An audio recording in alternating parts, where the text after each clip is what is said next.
IT కంపెనీలో అయితే చాలా ఇబ్బందిగా ఉందన్న.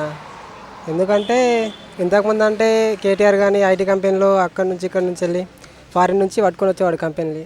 బట్ ఇక్కడ ఐటీ మినిస్టర్ అంతా బాగోలేడు అని అనిపిస్తుంది కాంగ్రెస్ పరంగా.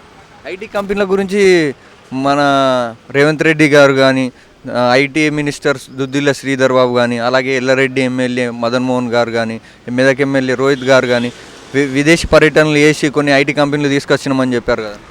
బట్ వాళ్ళకి వీళ్ళు అంటే తెలంగాణలో మన కేటీఆర్ ఉన్నాడు కదా తెలంగాణ పార్టీలో, అంత మంచిగా వీళ్ళ దాంట్లో ఎవ్వరు లేరు ఎడ్యుకేషన్ పరంగా అనిపిస్తుంది.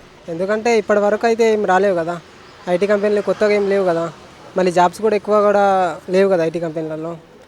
ప్రజెంట్ అయితే అన్నీ ఖాళీనే ఉన్నాయి. ఎక్కడ ఇంటర్వ్యూకి వెళ్ళినా ఎవరు యాక్సెప్ట్ చేస్తలేరు అనమాట.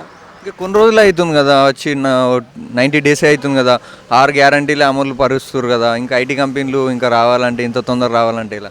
సరే అన్న, కంపెనీస్ పరంగా ఏదైనా పోన్లే కానీ ఇప్పుడు ఫ్రీ బస్సెస్ పెట్టిన కరెక్టే. బట్ దాంట్లో ఎంత రష్గా ఉంది అంటే మెయిన్గా బాయ్స్ అయితే జర్నీ చేయాలంటే చాలా కష్టంగా ఉంది అంటే జర్నీ బస్సులలో చేయాలంటే. మళ్ళీ ఇంకా 6 గ్యారంటీలలో బస్ అయితే ఒకటి ఇబ్బందిగా ఉంది.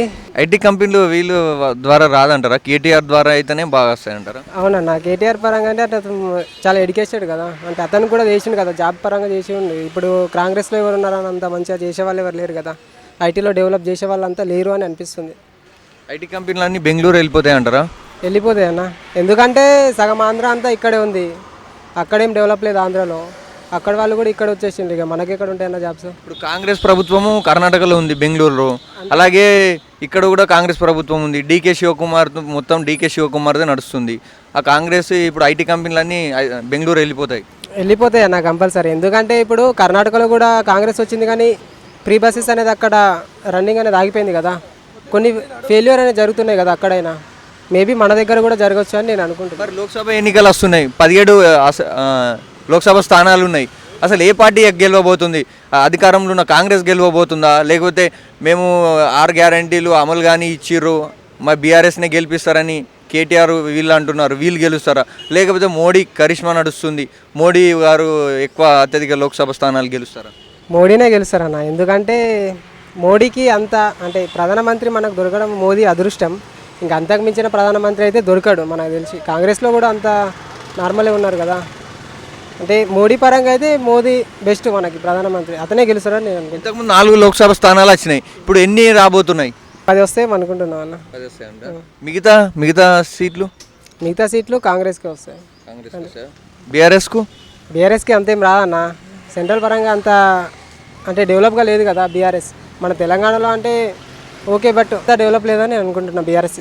రాహుల్ గాంధీ జోడో యాత్ర చేసిండు.